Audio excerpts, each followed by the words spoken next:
we may have done 100 videos on the channel so far, but this is the best vehicle that I've covered.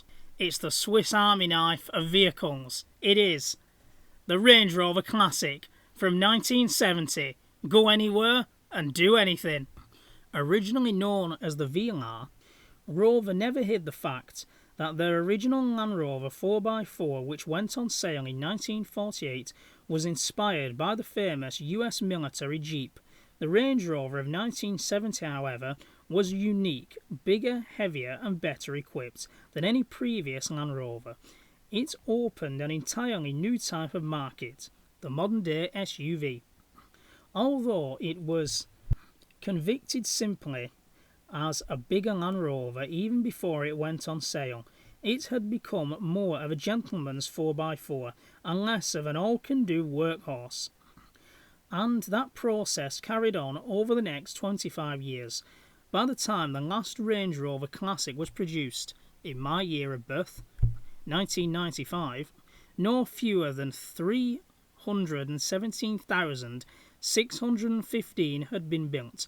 The first Range Rovers had a 100-inch wheelbase and were powered by a detoned version of Rover's ex-GM V8 engine, had a newly engineered four-wheel drive layout, and their beam front and rear axles ran on the long travel coil springs. Not only did the light alloy clad estate body shell look smart, but it was also a vehicle with quite unrivaled on or off-road abilities. Although Range Rover originally looked on the Range Rover as a hard-working and versatile tool which could be used in the most appalling conditions, which it indeed was and still can be, they soon found that more and more customers were using it as a large high-capacity estate car which rarely left surface roads. Apart from most Range Rovers that were sold rarely attempted anything more than wet gravel on a supermarket car park, which were met by Rover with broad smiles and the response, "Look at the sales figures." Although the styling altered only slightly over the years, the specification advanced considerably. Automatic transmission, 5 forward speeds instead of 4, and eventually a fuel-injected version of the engine were all added in the 1980s. A 5-door body option with the same overall package was an instant bestseller. Limited edition packs called Vogue soon became regular options, whilst the specification, equipment, fittings and all features gradually increased. By the late 1980s, the Range Rover was also available with a diesel option, which was more popular in certain export markets and with businesses than it ever was with private British buyers.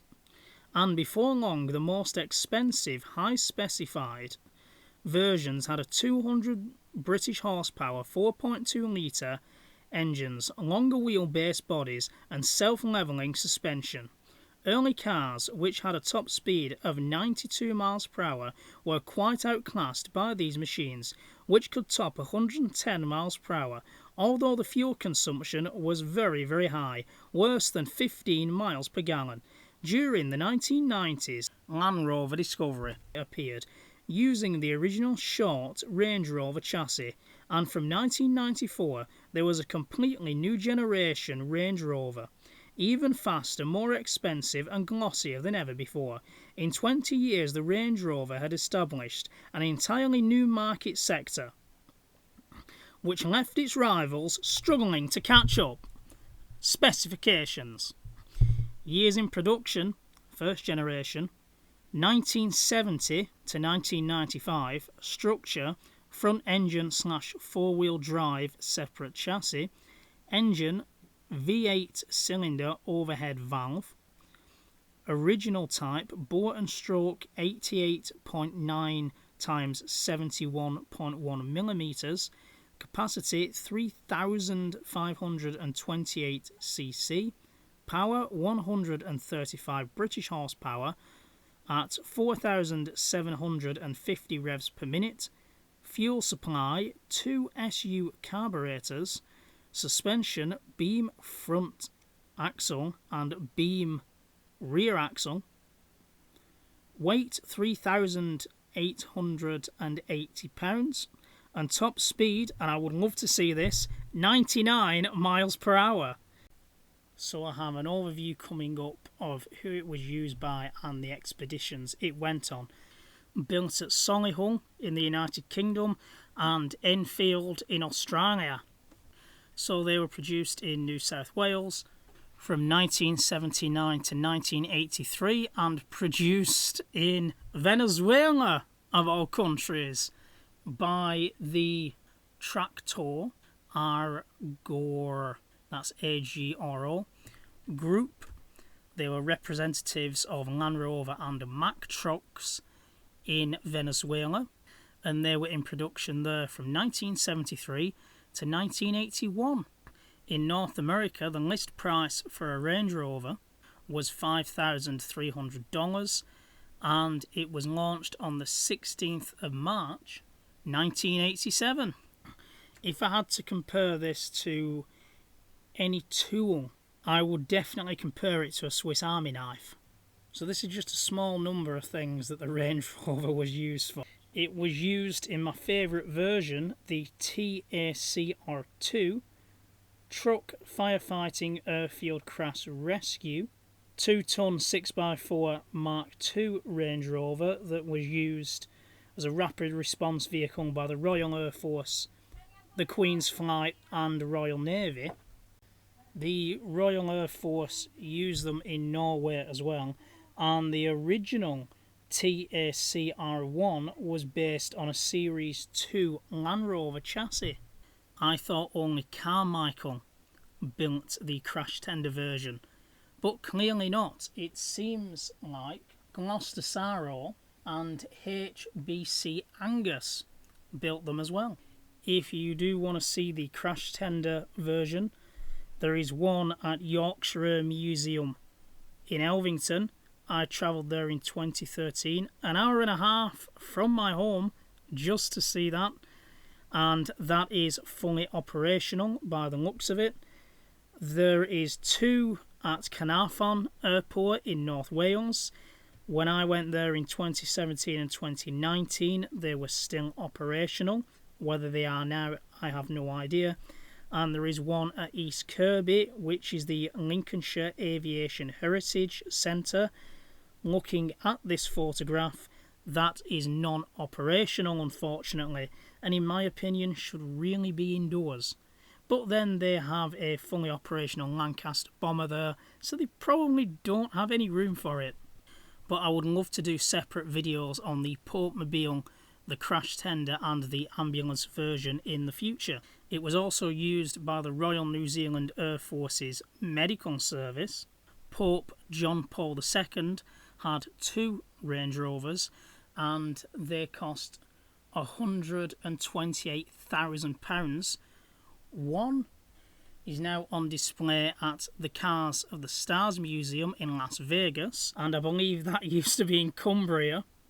And one was taken back to the Vatican and was still in use as of 2013.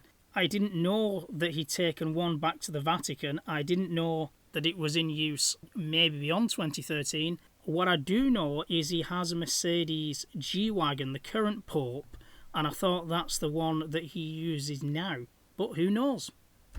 It could be in the Carriage Museum in Vatican City, because I know the small Renault 4 that he uses daily is. Other users of the Range Rover Classic include the royal family, the Queen, the Pope on his 1982 visit. He also had a Leyland truck, and you can see that at the British Commercial Museum in Leyland. The Royal Air Force, the Royal Navy, and number 32 Squadron, the Queen's Flight, used them as fire tenders, and the Queen's Flight had 3 of them, I believe, and they are painted in dark blue just like all of their firefighting appliances are.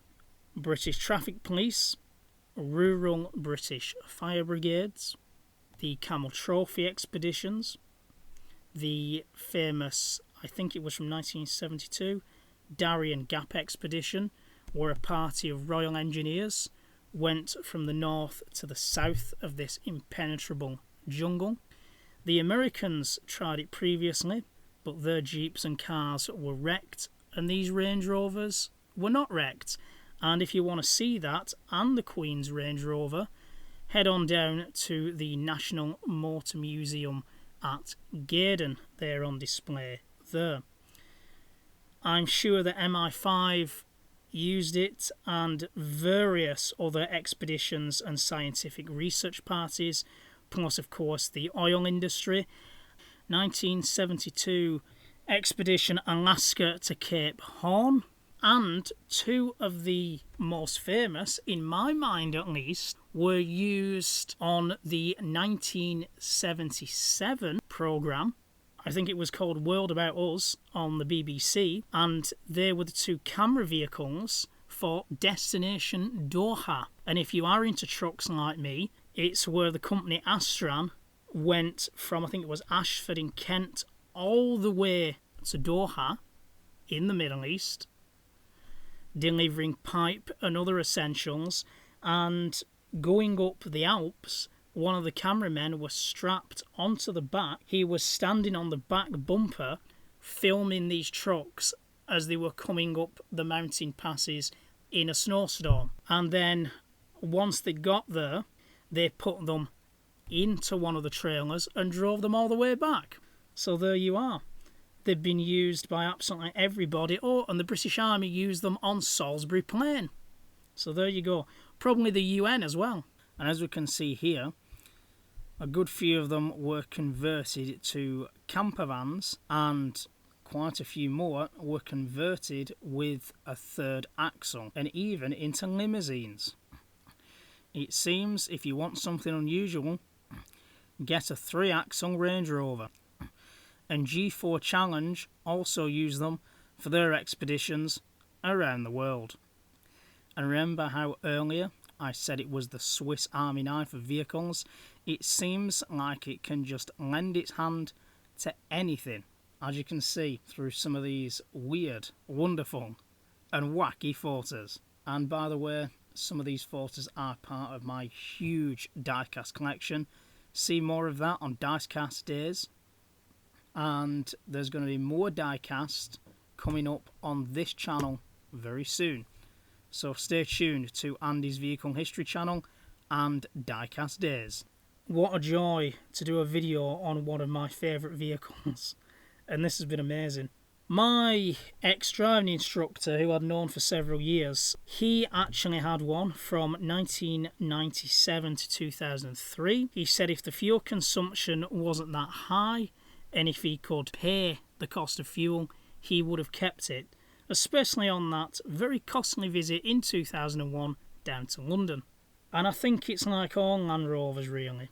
They just have so much character, and you have so much affection for them if you're into this type of vehicle. Many Land Rover enthusiasts have said you can't just have one Land Rover, you have to buy another one. Same as my ex-doctor, who actually had a 1973 Series 3, and he also had a 2004 Land Rover Defender in silver with jerry cans on the roof, even though he never participated in any expeditions. Oh, what a guy he was. But more on him and the Land Rover Defender in another video. And this legend will be motoring on for many years to come. I'll see you on Wednesday. Have a good one. Ta-da.